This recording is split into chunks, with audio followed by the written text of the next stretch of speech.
Stacy, let me start with you. That match, that outcome, what did you see? I'm still a little speechless, to be honest, to think that Vicky pulled it off. She's the first Canadian woman in the Open era. It's 1968 to win in Montreal. It was one dramatic match, but she is very tough. And James, congratulations on all the formative work that you did to help her reach this championship moment. James, jump in on that. When you say very tough, I mean the mental toughness. Down 3 games to begin, comes back, loses the first set, comes back to win the next 2 and wins on a break of Osaka's service. I mean, it was incredible. What did you think as you were watching what was going on center court? Well, it was pretty crazy, to be honest. Like, it was a tough match coming in. She took down 3 Grand Slam champions in the past, and she took down Osaka. She won as well, so it's a 4th one. And then she's just so positive and kept coming back. And she was getting a little tight in the first set, right? And then she fought through. She calmed down a bit, and then she added pressure to Osaka. And then Osaka she got tight as well because the fans are with her. And then you see Osaka get upset, but Vicky was pretty calm and pretty collected. So it's pretty impressive. She's only 18 years old. And she's just kind of just chilling the vibe, playing the ball, and then let the coaching come through and just dominated that 3rd set. It really was impressive. Her first win, Stacy, at a top-level tournament, a WTA 1000. I was going to say, how significant a milestone is this for her? Well, look, after the Grand Slams, the National Bank Open, as a Masters 1000, is the next highest event. There's only 10 of them in the world. So what it really does is it gives her so many ranking points. Started the year at 333. And as we were talking just before the interview, she's going to be in the top 25 in the world. And what that will mean is she'll get seated at the U.S. Open, which really also is a game changer because it helps to ensure she doesn't play one of those top players right out of the gate. So think about that prospect, James, ranked 25 in the world now, someone you met as a child and had such an influence at those early ages when she was learning the sport and really playing along with her 3 siblings who are also tennis players. What do you remember about a very young Victoria Mboko?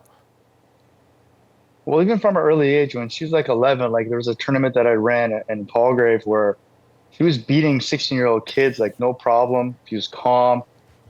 Cool under pressure. People already knew she had a good chance, and she's composed, and she wasn't scared some of the older kids or hitting big serves. She dealt with it already from the start. She's just composed early on, and then she just progressed through the ranks, through adversity, through losses around the world. She was just calm. Everyone likes her, fair player.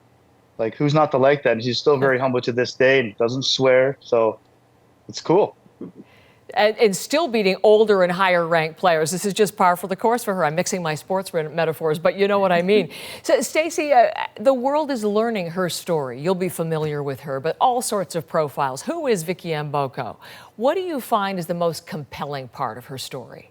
My takeaway so far, and I agree with James, she is a very humble, confident young woman who is so gritty and a championship mindset at 18. And as James just said, she had it at 11. Those are special qualities that's part of your DNA. And never count her out. It was sort of a similar pattern tonight where she really wasn't in it in the first set. And she turns it around and then converts and wins. These 4 Grand Slam champions that she beat at the National Bank Open. It's incredible. People who didn't lose faith in the outcome tonight, I think, James, were her family members. It was such fun to watch her mom and dad there, her siblings. They were just living every point. Wasn't that fun? And of course, that is maybe one of the most compelling parts of her story, how they escaped DRC, Democratic Republic of Congo, to the United States first, and then to Canada, and to you there in Burlington. How much of a role, how significant is her family, her parents, in her story, James?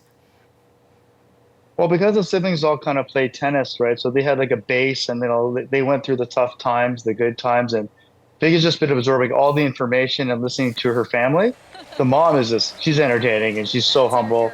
the dad is like, he's kind of like the glue, right? But once you see him celebrating, like they're all a tight family and they're all behind one another. It's great to see.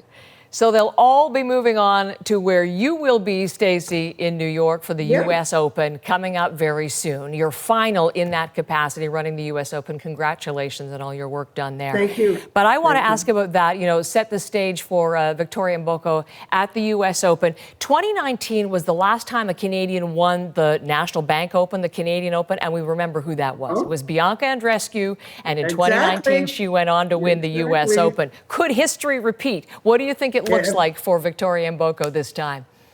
Look, I don't want to put that kind of pressure on Vicky, but there is a pattern that when you do well at the National Bank Open, you do well in New York.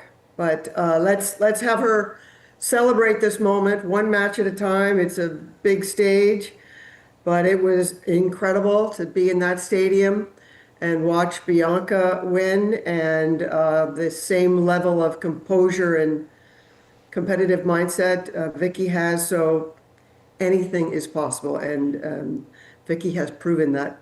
I think that's even one of her mantras. Anything is possible. So we will see. Well, thank you so much, Stacy. James, great to meet you too, and thank you. Really appreciate you both being here tonight. Thank you, Heather.